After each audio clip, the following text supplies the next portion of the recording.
Particular ಆಗಿ ಹೊರಗಡೆ ಪರಿಚಯ ಇದ್ದಂಥ ಸ್ನೇಹಿತರು ಯಾರು ಅಂದಾಗ ಶಿಶಿರು, ಭವ್ಯ, ಮೋಕ್ಷಿತ್ ಅಂತೆಲ್ಲ ಹೇಳ್ತಾ ಇದ್ರಿ.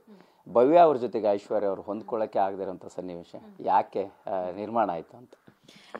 ಸರ್ ಅದೇ ಒಂದು ಟಾಸ್ಕಲ್ಲಿ ಎಲ್ಲ ಸ್ಟಾರ್ಟ್ ಆಗುತ್ತೆ. ಹಂಸ ಅವ್ರು ಕ್ಯಾಪ್ಟನ್ ಆಗಿರ್ತಾರೆ. ಆವಾಗ ಬಿಗ್ ಬಾಸ್ ಇಬ್ಬರನ್ನ ಹೆಸರನ್ನ ಅನೌನ್ಸ್ ಮಾಡಿದಾಗ ಅಲ್ಲಿ ಹೋಗಿ ನಿಂತ್ಕೊಳ್ತೀವಿ. ಒಬ್ರ ಬಗ್ಗೆ ಒಬ್ಬರು ಹೇಳ್ಕೊಳ್ಬೇಕು. Negatives, specially ನೆಗೆಟಿವ್ಸ್ನ ಹೇಳ್ಕೊಬೇಕು.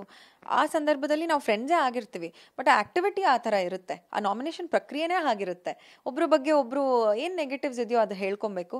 ಅವರೂ ಹೇಳ್ತಾರೆ, ನಾನು ಹೇಳ್ತೀನಿ ಅವ್ರ ಬಗ್ಗೆ. ಬಟ್ ಅವ್ರು ಎಲ್ಲೋ ಒಂದು ಕಡೆ ಅದನ್ನು ಪರ್ಸ್ನಲಾಗಿ ತೊಗೊಂಡು ಅಲ್ಲಿಂದ ಒಂದು ಸ್ವಲ್ಪ ಒಪಿನಿಯನ್ಸ್ ಚೇಂಜ್ ಆಗ್ತಾ ಹೋಗುತ್ತೆ ಅವ್ರಿಗೆ. ಬಟ್ ನಾನು ಯಾವತ್ತೂ ಅವ್ರ ಮೇಲೆ ದ್ವೇಷ ಸಾಧಿಸಿಲ್ಲ ಅಥವಾ ಅವ್ರನ್ನ ಎಲ್ಲೋ ಒಂದು ಕಡೆ ಕಾರ್ನರ್ ಮಾಡಬೇಕು, ನಾಮಿನೇಟ್ ಮಾಡಬೇಕು ಅಂತ ನಾನು ಯಾವತ್ತೂ ಮಾಡಿರಲಿಲ್ಲ. ಇವಾಗ್ಲೂ ಅವ್ರ ಮೇಲೆ ಏನೋ ದ್ವೇಷ ಇಲ್ಲ.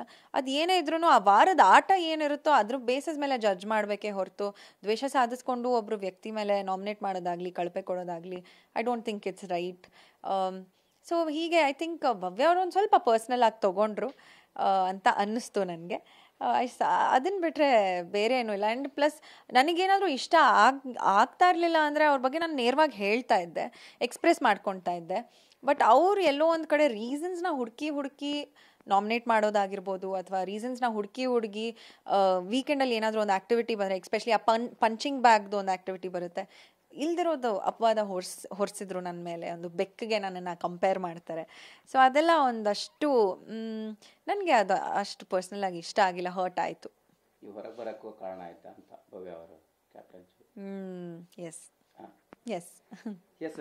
ಇದೆಲ್ಲದ್ರ ಜೊತೆಗೆ ಆ್ಯಜುವಲ್ ಒಂದು ಪ್ರಶ್ನೆ ಬಂದೇ ಬರುತ್ತೆ. ಸೊ ಶಿಶಿರ್ ಅವರ ಜೊತೆಗಿನ ಐಶ್ವರ್ಯ ಅವರ ಆತ್ಮೀಯತೆ ಮುಂದಿನ ದಿನಗಳಲ್ಲಿ ಯಾವ ಹಂತಕ್ಕೆ ಹೋಗ್ಬೋದು? ಅಂದರೆ ಪ್ರೀತಿ ಇದೆಯಾ, ಅದು ಹೊರಗಡೆ ಬಂದಂದ್ರೂ ಮುಂದುವರಿಯುತ್ತಾ? ಸೊ ಪರಿಶುದ್ಧ ಸ್ನೇಹನ ಹೆಂಗೆ ಅನ್ನುವಂಥದ್ದು? ಆ್ಯಕ್ಚುಲಿ ಶಿಶಿರ್ ಅವರು ಎಲಿಮಿನೇಟ್ ಆಗಿ ಹೋಗೋ ಟೈಮಲ್ಲಿ ಒಂದು ಬ್ಯೂಟಿಫುಲ್ ಆಗಿ ಒಂದು ಮಾತು ಹೇಳ್ತಾರೆ. ಒಂದಷ್ಟು ಹಣೆಪಟ್ಟಿಗಳನ್ನ ಹಲವಾರು ಜನ ಕೊಟ್ಟಿರ್ತಾರೆ, ಅಲ್ಲಿ ಇರೋ ಕಂಟೆಸ್ಟೆಂಟ್ಸ್ ಕೊಟ್ಟಿರ್ತಾರೆ. ಬಟ್ ನನ್ನ ಮತ್ತು ಐಶು ಮಧ್ಯೆ ಇರೋದು ಒಂದು ನಿಷ್ಕಲ್ಮಶವಾದ ಒಂದು ಫ್ರೆಂಡ್ಶಿಪ್, ಒಂದು ಸ್ನೇಹ ಅಂತ ಹೇಳ್ತಾರೆ.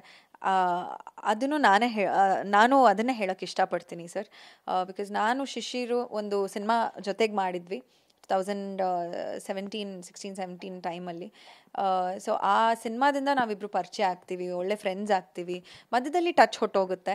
ಆ್ಯಂಡ್ ಪುನಃ ನನಗೆ ಅವ್ರ ಜೊತೆಗೆ ಕ್ಲೋಸ್ ಆಗಿ ಒಂದು ಇರೋಕ್ಕೆ ಆಪರ್ಚುನಿಟಿ ಕೊಟ್ಟಿದ್ದು ಬಿಗ್ ಬಾಸ್. ಅಲ್ಲಿ ಪುನಃ ಪರಿಚಯ ಆಗುತ್ತೆ, ಕ್ಲೋಸ್ ಆಗ್ತೀವಿ. ಬಿಕಾಸ್ ಒಂದಷ್ಟು ಥಾಟ್ ಪ್ರಾಸೆಸ್ಗಳು, ಒಂದಷ್ಟು ವೈಬ್ಸು ನಮ್ಮಿಬ್ರದ್ದು ತುಂಬ ಮ್ಯಾಚ್ ಆಗ್ತಾಯಿತ್ತು. ಸೊ ಆ ಒಂದು ಎಮೋಷ್ನಲ್ ಸಪೋರ್ಟ್ ಕೂಡ ಅಷ್ಟೇ ಮಾಡ್ತಾಯಿದ್ರು ನನಗೆ. ಬಿಗ್ ಬಾಸ್ ಮನೇಲಿ ಆ emotional support much needed. Apart from game ನಿಮಗೆ ಆ ಎಮೋಷ್ನಲ್ ಸಪೋರ್ಟ್ ಬೇಕಾಗುತ್ತೆ ಸರ್, ಮನೇಲಿ ತುಂಬ ಅಗತ್ಯ ಅದು. ಸೊ ಆವಾಗ ಅವ್ರು ನಿಂತ್ಕೊಂಡ್ರು, ನನಗೆ ಒಳ್ಳೆ ಫ್ರೆಂಡ್ ಆಗಿ ಅವ್ರು ನಿಲ್ತಾರೆ. ಆ್ಯಂಡ್ ಫ್ರೆಂಡ್ಶಿಪ್ ಬಿಟ್ಟರೆ ಬೇರೆ ಏನೂ ಇಲ್ಲ ಸರ್. ಶಿಶಿರ್ ಅವರು ಅಷ್ಟು ಬೇಗ ಮನೆಯಿಂದ ಹೊರಗಡೆ ಹೋಗ್ತಾರೆ ಅನ್ನೋಂತಹ ಯಾವತ್ತಾದರೂ ನಿಮಗೆ ಕ್ಯಾಲ್ಕುಲೇಷನ್ಸ್ ಇತ್ತಾ? ಅವ್ರು ಹೋದಾಗ ಹೇಗಿತ್ತು? ಇಲ್ಲ ಸರ್, ನಾನು ಆ್ಯಕ್ಚುಲಿ ಶಿಶಿರ್ ಅವರು ಅಷ್ಟು ಬೇಗ ಬಿಗ್ ಬಾಸ್ ಮನೆಯಿಂದ ಆಚೆ ಬರ್ತಾರೆ ಅನ್ನೋ ಎಕ್ಸ್ಪೆಕ್ಟೇಷನ್ಸ್ ಇರಲಿಲ್ಲ. ಬಟ್ ನಾನು ಹೇಳ್ದಾಗೆ ಆ ವ್ಯಕ್ತಿತ್ವ ತುಂಬ ಚೆನ್ನಾಗಿತ್ತು. ಅವರ ವ್ಯಕ್ತಿತ್ವ ಆ್ಯಂಡ್ ಅವರ ಪರ್ಸ್ನಾಲಿಟಿ ತುಂಬ ಹೊಗಳೋ ಥರನೇ ಇತ್ತು. ಅವ್ರು ಯಾವುದೇ ಕಾರಣಕ್ಕೂ ಚೇಂಜ್ ಆಗಿಲ್ಲ. ಯಾರದೇ ಮನಸ್ಸಿಗೆ ಹರ್ಟ್ ಆಗೋ ರೀತಿ ಅವ್ರು ಯಾವತ್ತೂ ನಡ್ಕೊಂಡಿಲ್ಲ. ಅದೇ ಅವ್ರ ವ್ಯಕ್ತಿತ್ವ ಆಗಿತ್ತು. ಆ್ಯಂಡ್ ಎಲ್ಲೊಂದು ಕಡೆ ಅವರ ಇಂಜುರೀಸ್ ಒಂದು ಸ್ವಲ್ಪ ಆಗಿತ್ತು, ಶೋಲ್ಡರ್ ಡಿಸ್ಲೊಕೇಶನ್ ಆಗಿರ್ಬೋದು, ಮತ್ತು ಅವ್ರಿಗೆ ಲೆಗ್ ಪೇನ್ಸ್ ಎಲ್ಲ ಇತ್ತು. ಸೊ ಆ ಒಂದು ಕಾರಣಕ್ಕೆ ಎಲ್ಲೂ ಒಂದು ಸ್ವಲ್ಪ ಲೋ ಆದರೂ ಬಿಟ್ಟರೆ ಐ ಥಿಂಕ್ ಫೈನಲಿಸ್ಟ್ ಅಲ್ಲಿ ನೋಡ್ಬೋದಿತ್ತು ಶಿಶಿರ್ನ ಅಂತ ನನಗೆ ತುಂಬ 100% ಕಾನ್ಫಿಡೆನ್ಸ್ ಇತ್ತು.